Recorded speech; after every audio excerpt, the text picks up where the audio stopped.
Service Branch, United States Navy. Wars served, World War II.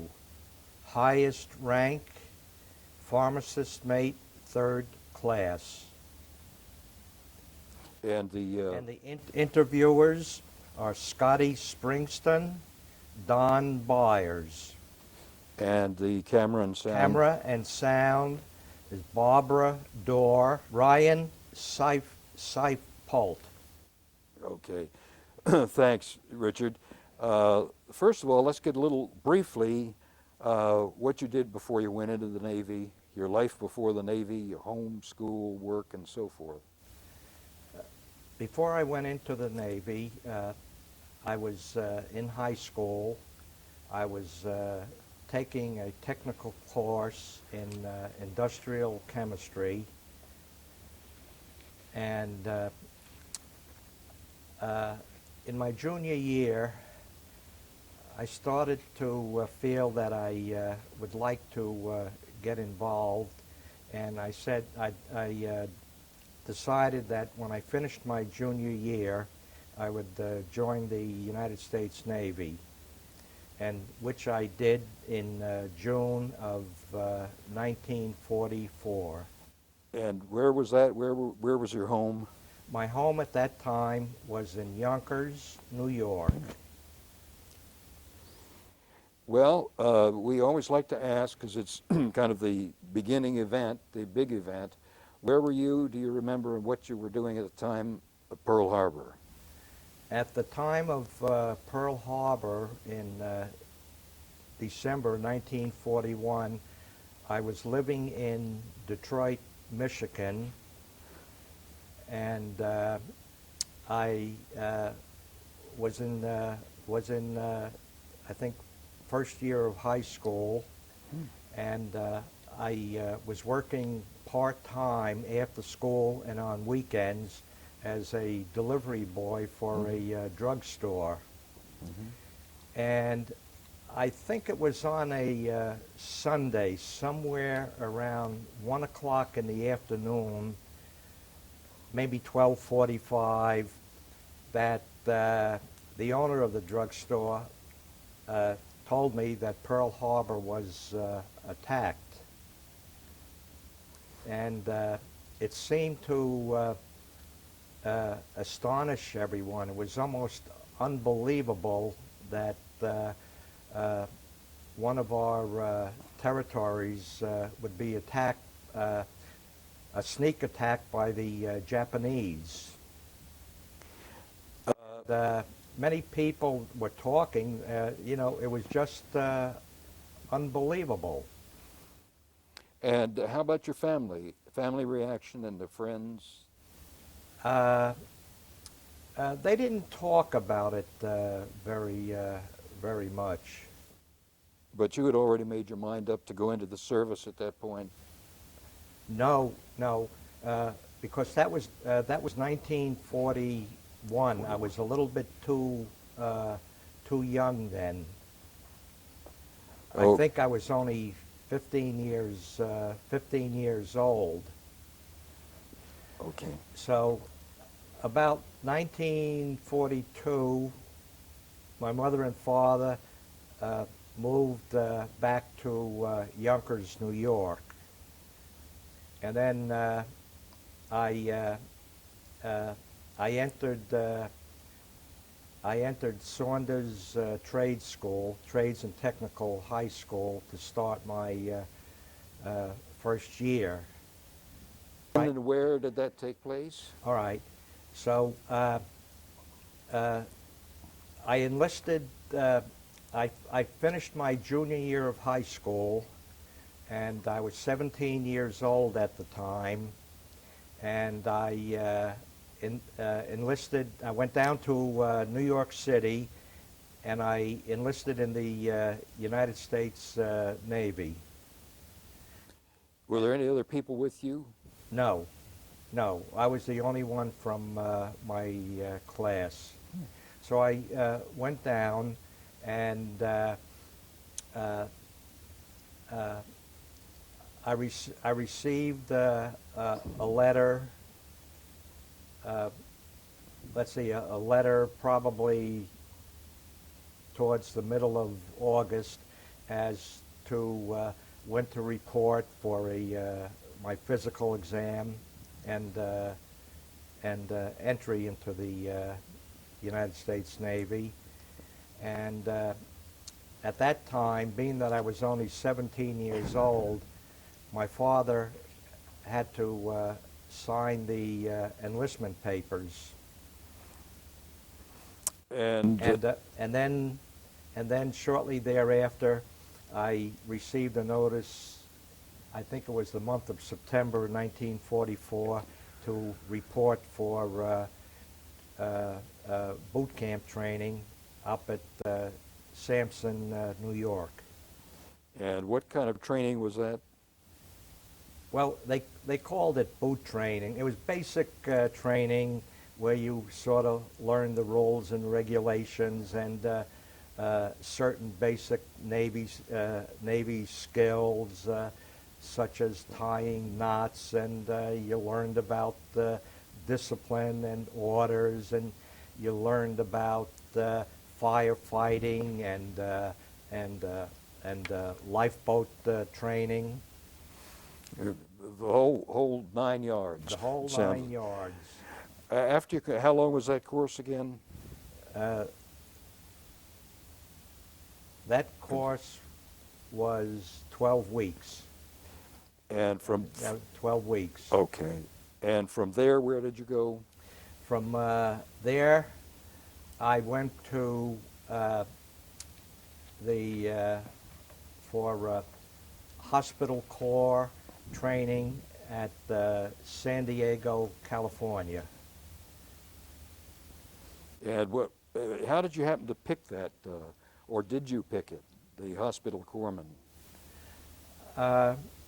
I was let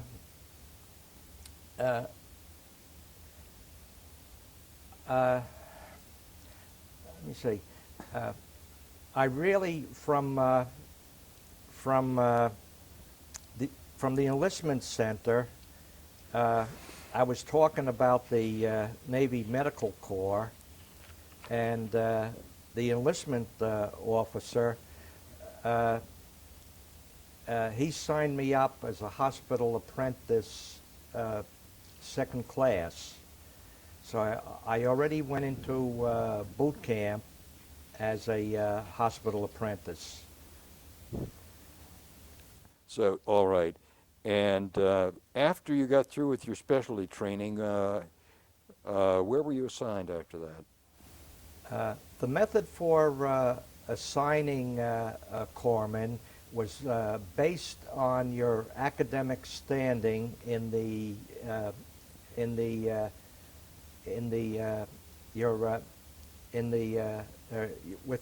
depending on your classwork. The higher your academic standing, you would get first choice, second, third, all the way down to the last man who had the lowest standing. So it was sort of a reward system. And so anyhow, I was someplace in the middle, and also what they posted at graduation of the list of hospitals. You just couldn't go to any hospital you wanted to. You couldn't be assigned there. They had a list of maybe about 10 or 12 naval hospitals. And of course, because of the location, some fellas thought they were better than other locations. But there were still some positions open for Sampson, New York, and being that I lived in New York State, I took Sampson. And how long were you there? I was there, well, I graduated from Hospital Corps School in April, and I was there about 4 or 5 months. And then in July of 1945, I volunteered for overseas duty. The war was not over at that time, but I thought I would like that much better than working in the hospital, to be assigned to a medical department on a ship. They had not yet, is this correct, at that time, had not dropped the bomb on Hiroshima and Nagasaki? That is correct. Okay. When I volunteered to go overseas, the war was not yet declared over. I think And, the two atom bombs were dropped somewhere around the beginning of August. When they dropped the atomic bombs, what was your understanding of what was going on? Well, we all felt I was still up at the hospital at Sampson. I wasn't assigned overseas duty as of yet. I was assigned to go overseas shortly after the bombs were dropped. But at that time, most of the people were just in awe at a device such as an atom bomb, which no one ever heard of, and then all kinds of descriptions came out that it was the size of a small package, or and they just couldn't comprehend the power that was caused by the release of the of an atom. Most people didn't even know what an atom was at that time, and maybe descriptions started to abound that the explosive device was maybe only about the size of a 1 square foot package, and everyone was just awed at the power, the destructive power. But they were probably glad that the war was over, of course, at the time. Well, we all knew when the first bomb was dropped in Hiroshima that it wouldn't be long after that Japan would have to surrender. And of course, when a couple days later, when they dropped the second bomb, and then a few days after that, Japan ceased hostile activities and agreed to a surrender. And I'm sure everybody on your ship and everywhere else were happy at that point, because they were anticipating an invasion of Japan before that. Yes, yes, yes. It was. I guess it was in the well into the planning stages. And from where were you at that time? At that time, I was still the beginning of August. I was still at the Naval Hospital at Sampson, New York. Okay. And then you went from there to, after you volunteered for overseas, where did you go then? Then about the second week in August, I received my orders to proceed to Shoemaker, California, for overseas assignment. Yeah, where is Shoemaker? I'm not too. It's outside of San Francisco. Okay. All right. And from there, you got on a ship. From there, I was at Shoemaker only a few days, and we had to look for posted notices as to when we would be shipped out. And they would post notices twice a day, and it was our responsibility to read those notices to see if our name was on it. And then the procedure was you went to Treasure Island in San Francisco Bay, and once you went to Treasure Island, you were in a big wired section, and you couldn't get Liberty anymore. Huh? you were confined to that area, and again, you had to watch to see when your name would be posted for further assignment. It was almost like being in jail, I guess. It almost was. They didn't. I guess they didn't want anyone going AWOL. That was your final stop on the mainland here before you went overseas, and then my name appeared on a notice, and I was taken. Hundreds of us were taken by ferry to the to the to the ship, the General Rose, which was anchored and berthed over at San Francisco. Well, let me ask you, on that trip across, how were the accommodations? Accommodations were crowded. I think the bunks were somewhere maybe 4 tiers high. They were sort of made out of a pipe frame with canvas that was lashed to the frame. But of course, at that time, we all carried our own mattresses and in our own sea bag, and we had a hammock, and there was a certain naval procedure as how to wrap the sea bag and the hammock together and lash it so you could throw it over your shoulder and carry it. So we all had our own mattresses. How about the food? The food was fair. It was adequate. It was nothing fancy, and everything that was served, there was food that was palatable. I enjoyed it. Well, what did you have to do on the ship? Did they assign you jobs to do? No.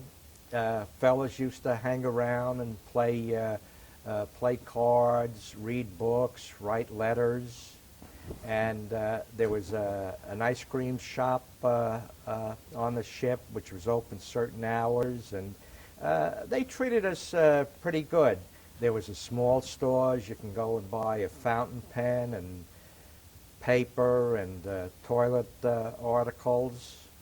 But what I did, occasionally you'd be sitting around up on deck someplace, and one of the ship's officers would walk by, and he'd say he could use some volunteers to do some chipping on the deck, and you'd get rewarded. You'd get some fresh fruit or some apples, and then another time you'd be there, and he would come by and says he needs some men to work in the galley, and I felt it was better than just hanging around doing nothing, and the galley work wasn't difficult at all, and that's where I really ate well. The baker made some fantastic bread, and we used to cut it about an inch thick and toast it and put butter on it. And it really wasn't bad. And of course, at that time, you didn't have to peel potatoes. They had automatic potato peelers. Why were they shipping you overseas? Here the war's at an end, and what was the basic purpose for sending you there? I assumed it was for replacement duty, because you had a lot of Navy personnel that were probably there, went over in the beginning of the war in 1942, and they've been there 4 years already, 3 or 4 years, and they were war weary, and it was time for them to come home. They already completed their job. And then I understood at that time what they had was a point system, that you needed 25 points. I think you got a point for every month you were overseas. And once you reach 25 points, they shipped you back to the United States. So that left voids in different rankings, and I assumed that all the fellas on the ship were going to be replacements. Yeah. What was your first assignment after all of this voyage across the Atlantic and dropping off sailors at various ports? Where were you assigned? My first assignment was to an oil tanker, the USS Bighorn, and there were about 25 of us who left the General Rose. At that time, we were traversing the inland sea, which is a body of water between the southern island of Kyushu and the big island of Honshu. I don't even remember the city that the Bighorn was at, because it was it wasn't tied up at a wharf. It was still at sea. And then that was my first assignment. And then my second assignment was we left the USS Bighorn and went aboard a destroyer, the USS English, and I was on there only a short while, maybe a week, and the English was headed down to Sasebo, Japan, which is on the southern coast of Kyushu. And from the USS English, I was assigned to a yard minesweeper, and then as a pharmacist's mate. But it just so happened that minesweeper was going to be heading back to the United States in about a week's time. So they had to find another assignment for me, and then I was assigned to the SC-773. What kind of a craft was that? And the SC-773 was designated as a sub-chaser. Can you tell us a little bit about the boat and its function? All right. The boat was 110 feet long, 18 feet wide, all wood construction, and we had 20 men and 2 officers. And each of the 20 men, except the motor machinist, there were 3 of them, but most of us were sort of had a single ranking. Like I was the only pharmacist's mate. There was only 1 cook, 1 yeoman, one gunner's mate. Well, you must have not had a great deal of business as a pharmacist's mate then. No, very little, maybe some colds and some upset stomachs. And the biggest and the hardest thing I had to do was when we were on the way home, which I'll go into later. And there wasn't really much to do. We were anchored in the harbor of Sasebo. We were allowed to go ashore on Liberty, and we were just sort of more or less biding time, waiting for an assignment, which we finally received.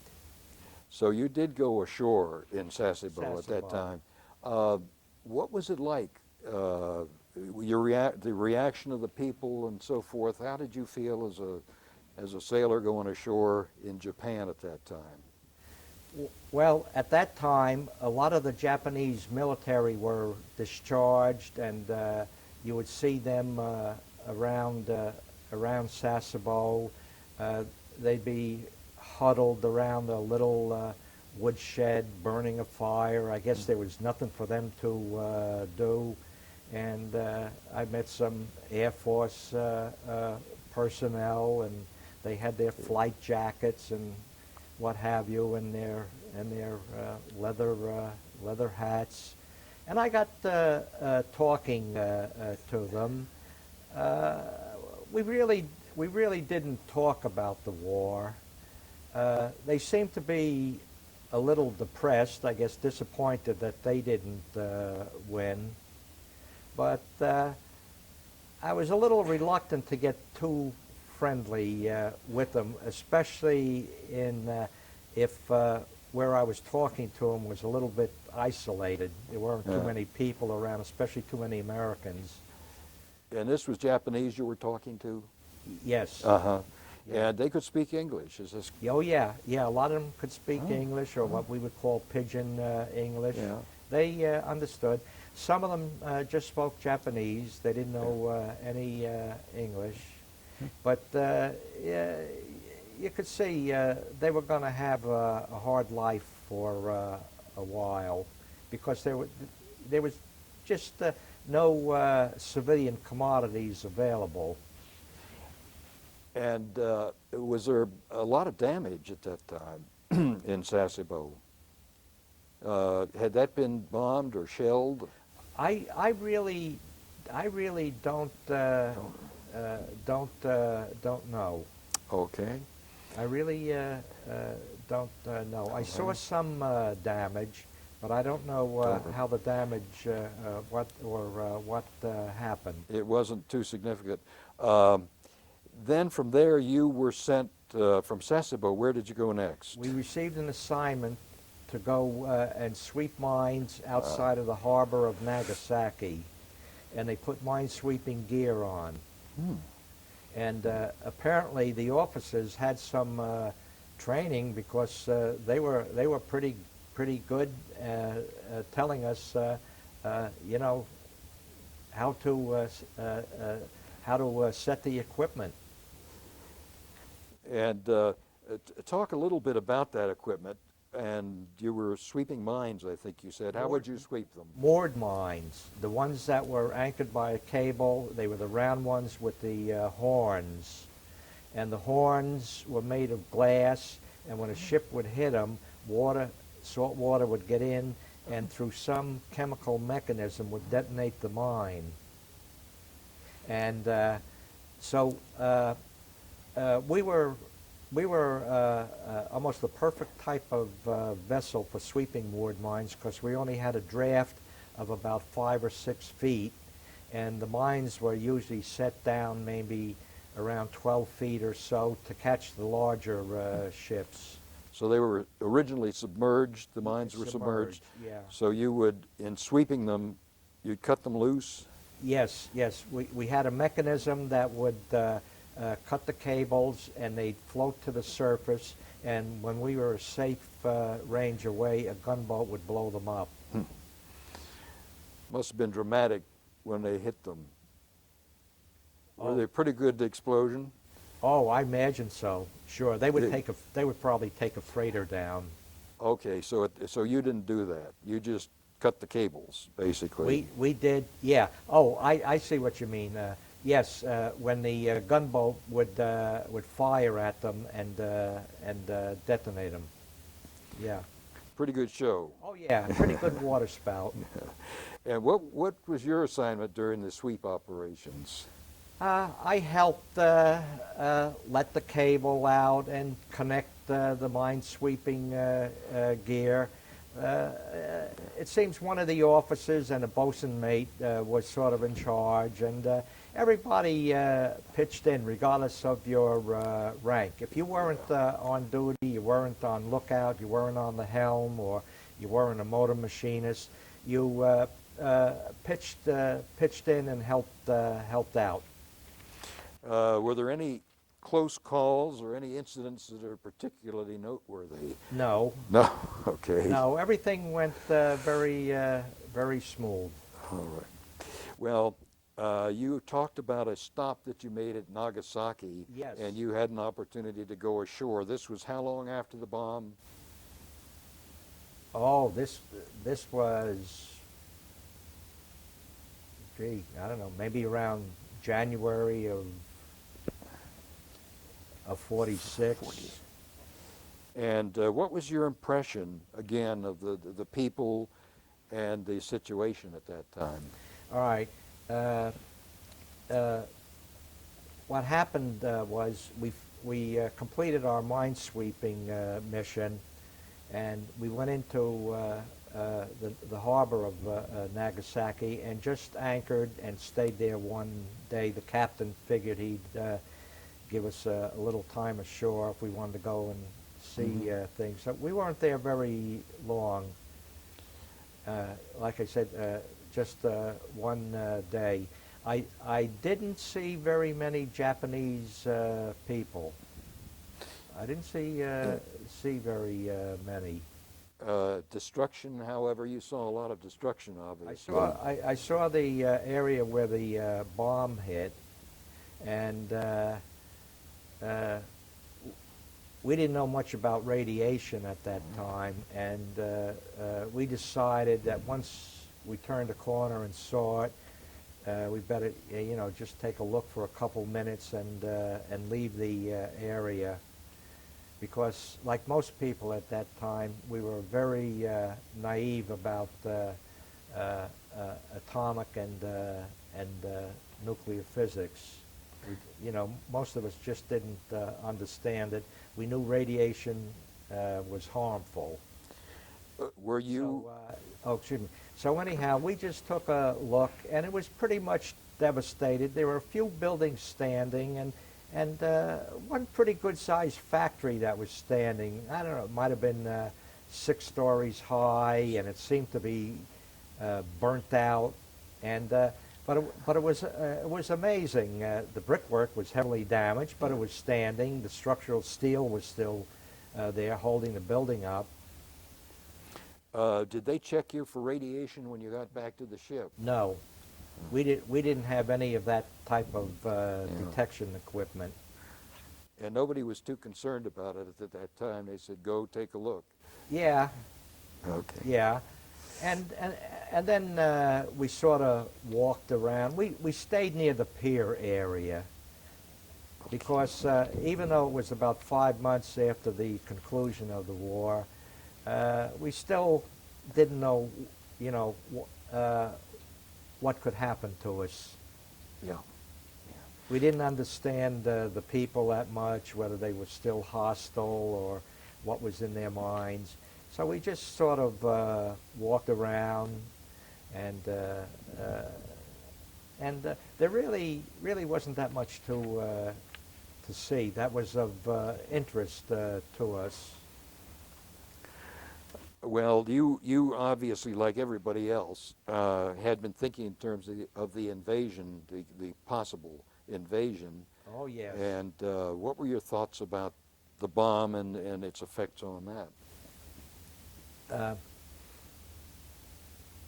You mean the bomb? The atomic bombs. Bringing the war to And a conclusion, right. versus if we didn't Yeah. have the bomb and had to invade. Yeah. Well, sailing around the inland sea and looking at the shoreline of the islands, the island was very mountainous, and it was that way when we went all the way around to Sasebo. I didn't see many flat areas where you could make a beachhead. It seemed so many of the mountains came right down to the sea and kept on going down. And my opinion was, if we had to invade, it would have been difficult. Yeah. I just don't know where we would be able to establish a beachhead and get mechanized equipment aboard and get supplies and with the Japanese up in the mountains firing down in well protected situations, it'd be very, very difficult to get men and equipment ashore. Now, Yeah. however, the military leaders maybe wouldn't try to invade that island. They might go up someplace else. I'm sure they had plans, and of course, we know nothing about where we would land, but I'm sure they had a plan. But that southern island of Kyushu there, with those mountains rising right up out of the sea, it would have been difficult. And maybe Kyushu would have been bypassed, and then try to get the Japanese government to surrender.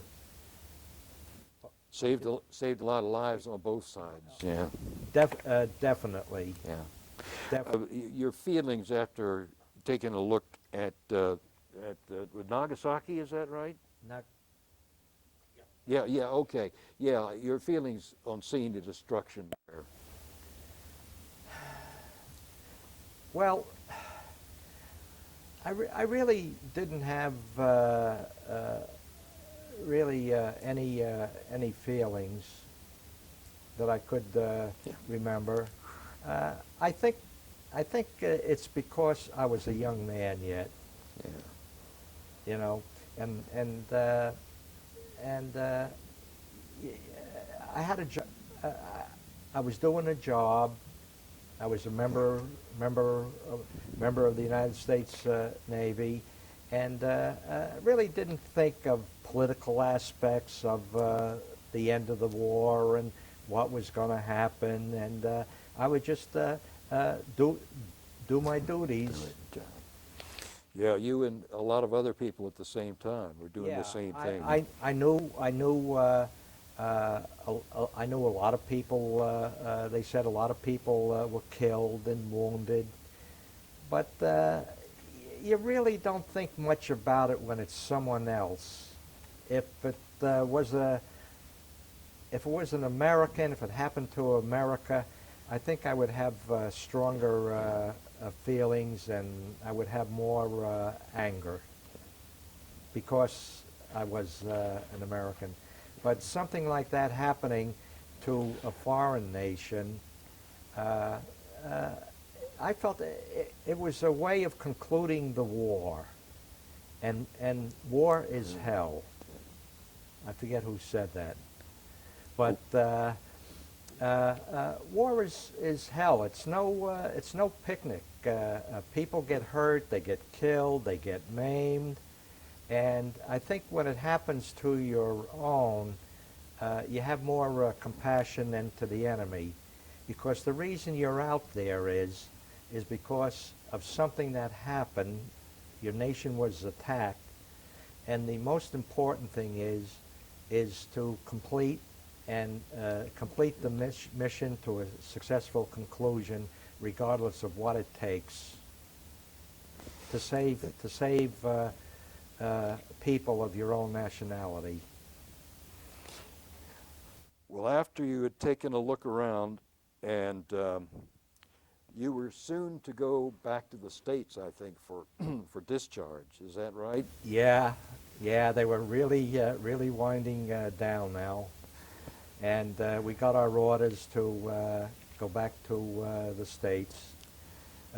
Even though I didn't have 25 points, but they just didn't need the equipment anymore, and so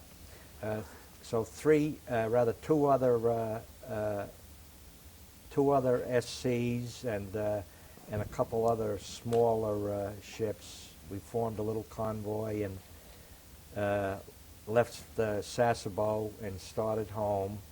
And our first destination was the island of Guam,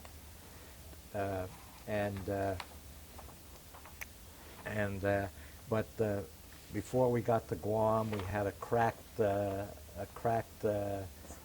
propeller shaft, and so we had to limping to Guam on one engine, and then we had to wait around there for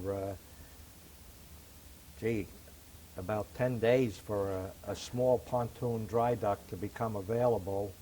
Of course, we had to take the ship out of water to replace the shaft, and then we were only in the dry dock one day, and then we started. Next destination was Hawaii. Okay, let me ask. This is the SC, Yeah, 110 feet long, yeah, and you're crossing the Pacific. yeah. 110 Okay. feet long, 18 feet wide. How was the trip? It was good. Some days the Pacific could get become almost like glass, not a ripple, and and a deep purple color. Versus the Atlantic is usually a brownish green, but the Pacific can get so beautiful. There's not a breeze. There's not a ripple. Literally, it's like glass, and you're sailing along. And other times, you can start getting 5, 6 foot swells. So you had basically uneventful trip, no storms or anything like that on the Nothing big. We had Okay. some rough weather, you know, that would be pretty rough for a small ship like that. Wow. And then we, because of it's such a long trip from Guam to Honolulu, we had to a couple times refuel from a tanker. We'd rendezvous with a tanker, and they'd throw a fuel line over to us, and we'd fill our tanks and go on our way. But then a little bit southwest of Johnston Island, we went dead in the water. We got some bad fuel, and we had it had, I guess, some dirt and water in it. And then we finally got the motor machinist got the engines going, and after we would get off duty, you know, we'd work 4 on and 8 off. Everybody who was available would sit out on the aft deck there, cleaning and fuel injectors with jeweler's rouge, trying to get them free where they would slide. And then, because you just couldn't call up the hardware store and have them shipped. You were out there, and that was the only way you were going to get home. So we worked for days cleaning fuel injectors. And then finally we went dead. The engines went bad. We had to radio into Johnston Island for a seagoing tug. And the seagoing tug found us and hooked a tow line. There it started to tow us into Hawaii, and that was where I had my biggest job as a pharmacist mate. We hit some rough water, and where the cable went through, there was like a ring, what we called a bull nose, up at the tip of the bow there at the deck level. And the cable went through that and was tied onto the 40-millimeter gun mounting. And every few hours, somebody had to go up and grease it. Where the cable went through the bull nose, we had it wrapped with rags and saturated with grease so the cable would slide and wouldn't chafe and break. And we had this rough weather, and the bosun, rather the yeoman, went up there, and he was standing astride, and the bow went underwater a little bit, and he had to hang on, but it pushed him back along the cable, and he ripped open his scrotum, and I had to put 10 stitches in that, and of course I had no anesthetic agents except some morphine, and he said give him a few shots of whiskey, which I did, calm him down a bit, and we helped them down and put them on the table in the galley there, and I cleaned the area up with methylate, try to use as best sterile technique that I could. And of course, we didn't have things like penicillin then. All we had in World War II was like sulfanilamide powder, where you dust into a wound. And it worked pretty good. And so I put 10 sutures in, and everything worked out good. And then when we finally got to Hawaii, I guess about a week later, I sent them up to the hospital just in case to have the doctors take a look that there wasn't any further damage that I missed up on. And they said, no, I did a good job. And I felt good about that. I bet you did. And then we became good lifelong friends. Well, I think we want to ask you a little bit about your discharge, and then after your discharge, what did you do? All right, I was, well, when we got to then from Hawaii, we went to San Francisco, and they wouldn't decommission the ship there. They sent us up to Seattle, where we were decommissioned, and once we tied up to the dock there, we were all gone within 2 days. I think the only one left with the ship was the captain, which was, I think, was a Lieutenant J.G. on a small ship like that. And so I went cross country by train to Lido Beach, Long Island, New York, and we had briefings, and you met with various naval officers, and they tried to help you out, tell you what was available, where to look for a job, where to go for training. They told you about the GI Bill, and it was very helpful. I think you had mentioned that you went back to high school. Yes, yes, because I left at the end of my junior year, and I went back in September of 1946 and completed my senior year of high school. And we're getting close here, but briefly, after you completed high school, how did your career go at that point? All right. At that point, I knew I wasn't going to be a chemist, and I heard about male nurses. I never knew they existed. They went through the same training as the girls, and they got their registered nurse's license. They took their state exam, and so I inquired about it, and I went down to Bellevue Hospital. They had a school there for male nurses, Mills School of Nursing, and I enrolled.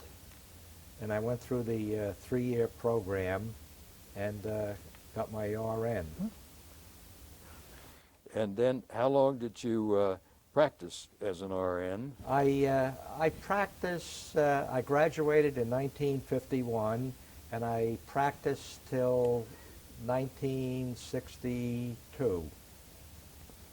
And after that, well, I might ask you why you left the field at that point. Well, I left the field because of mostly the pay scale that nurses received at that time in the 50s and early 60s.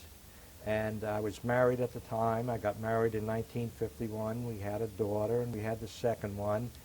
And I was making, in the early part of the 50s, I was making $240 a month, $60 a week. And we managed on that at that time. And then I looked for jobs, what they called industrial nursing. Like I worked with the Sandhogs on the third tube of the Lincoln Tunnel, and I worked at the Bethlehem Steel Shipyard in Hoboken, New Jersey, and the pay scales were much better.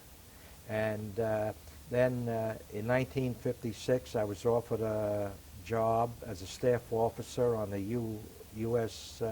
Constitution, which was a luxury liner, and I was in charge of the crew dispensary. And then in about 1961,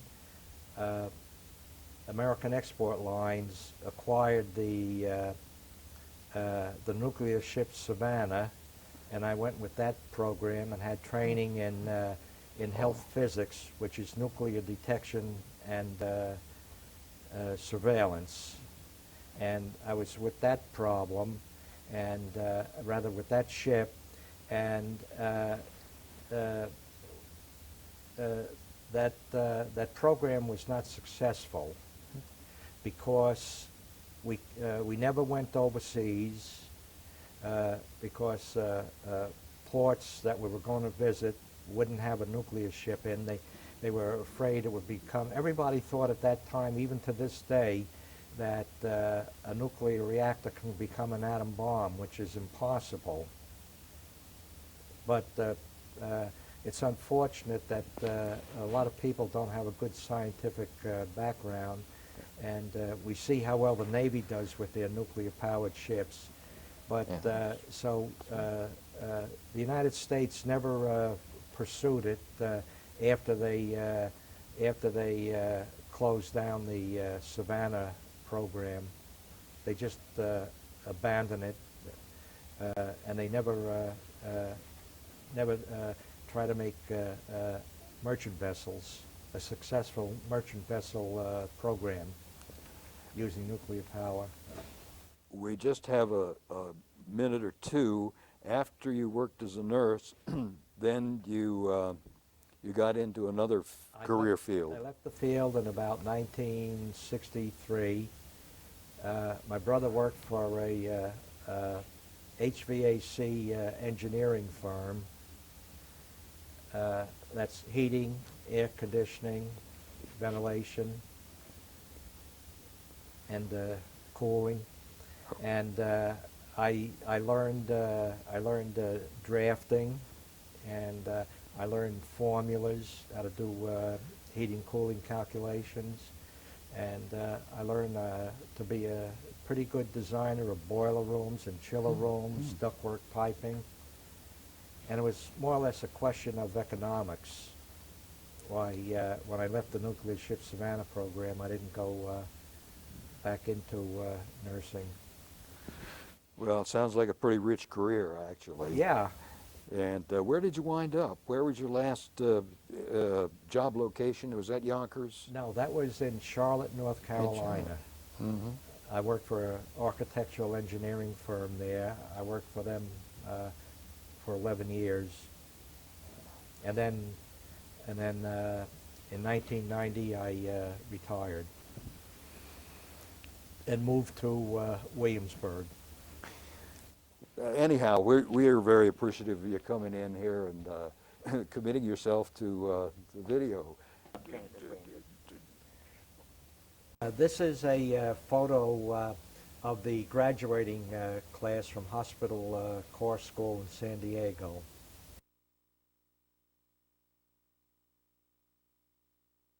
This is a picture. I'm playing checkers with the bosun mate there after we arrived in Honolulu, Hawaii, up at Pearl Harbor. This is the type of ship I was on. This is from a newspaper ad, the Journal American, and in the late 40s, the United States government was selling these ships for $1,500 each. And that you came across the Pacific in one like that. Yes, we crossed the. Not only that, but somebody had to sail this ship across the Pacific. What's the dimensions again on that ship? 110 feet long, 18 feet wide, and a draft of between 5 and 6 feet. That's it.